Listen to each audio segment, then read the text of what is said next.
اللہ کی عادت پارٹ 40 بعض مصائب کا سلسلہ اسباب یا ہوتا ہے، مثلا ایک طالب علم کام نہیں کرتا اور ناکام ہو جاتا ہے، ایک امیر زیادہ شراب نوشی اور طوائف بازی میں پڑھ کر ساری جماعت لٹا دیتا ہے، یا ایک ٹھگ کسی سادہ لاہ کو لوٹنے کی وجہ سے جیل میں جا پہنچتا ہے، اور بعض کا نیہا مثلا ایک آدمی اپنے باپ کی داڑھی نوچ لیتا ہے، 30 برس بعد اس کا اپنا بیٹا اس کی داڑھی اکھیڑ پھینکتا ہے۔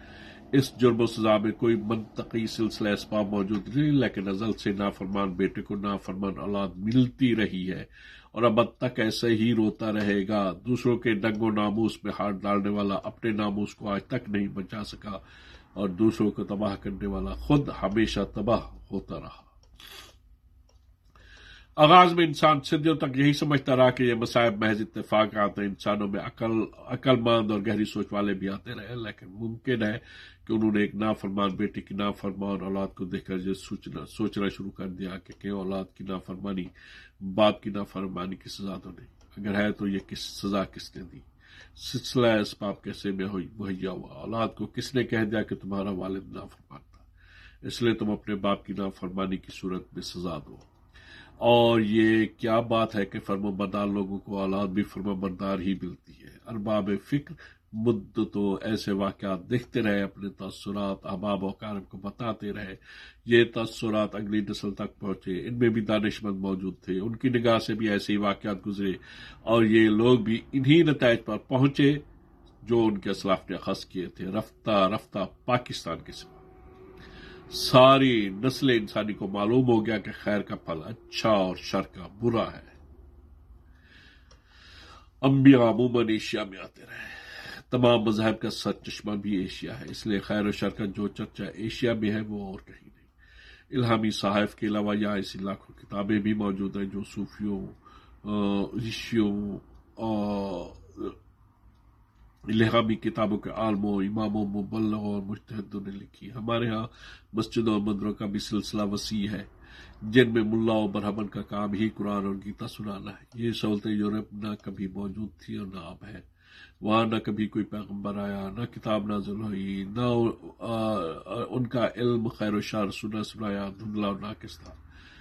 وہاں معابد کی بھی وہ کثرت نہ تھی جو یہاں ہر محلے میں ایک مسجد اور وہاں پورے قصبے میں ایک گرجا، اور وہ بھی عموماً غیر آباد۔ پادریوں کی تعداد کم اور لوگ مذہب سے گریز۔ میں یہاں ان کے دانش مند بھی سلسلہ جزا و سزا پر غور کرتے رہے، ٹھوکریں کھاتے رہے اور بالآخر اسی نتیجے پر پہنچے کہ خیر میں بھلائی ہے اور شر میں تباہی ہے۔ ہم یہاں دانشوران مشرق کے اقوال پیش نہیں کریں گے، اس لیے کہ ان کا تو کام ہی تبلیغ و اصلاح تھا اور ان کے ارشادات سے دفتر کے دفتر بھرے پڑے ہیں، بلکہ مفکرین فرنگ کی شہادت پہ اکتفا کریں گے تاکہ آپ یہ دیکھ سکیں کہ جن لوگوں کے پاس نہ کوئی نبی تھا، نہ الہامی کتاب، نہ کوئی امام تھا، نہ مجتہد، نہ ملا تھا، نہ پروہت، نہ واعظ تھا، نہ گیانی، انہوں نے اپنے تجربے سے خیر و شر کا کیا تصور کیا۔ لیجیے چند اقوال حاضر ہیں۔ جان فاؤنٹین: لوگ کتنے آسودہ ہوتے اگر اتنی سی بات سمجھ لیتے کہ ان کی فلاح نیکی میں ہے۔ کنگسلے فیئرویل: دن بھر خیالی اسکیمیں بنانے کا کیا فائدہ، اٹھو نیک کام کرو، نتیجہ اس زندگی اور موت اور بعد الموت کو ایک عظیم و دلنواز نغمے میں بدل ڈالو۔ انگلستان میں ایک قبر کا کتبہ: جس قدر نیکی کر سکتے ہو کرو، جتنے لوگوں سے کر سکتے ہو کرو، جتنے طریقوں سے کر سکتے ہو کرو، اور جتنے عرصے تک کر سکتے ہو کرو۔ اپنے بچوں کو زر نہ دو بلکہ نیکی کی ہدایت کرو کہ انہیں صرف نیکی ہی سے مسرت مل سکتی ہے۔ عزت نیکی کا صلہ ہے۔ ایمرسن: نیکی کا صلہ صرف نیکی ہے۔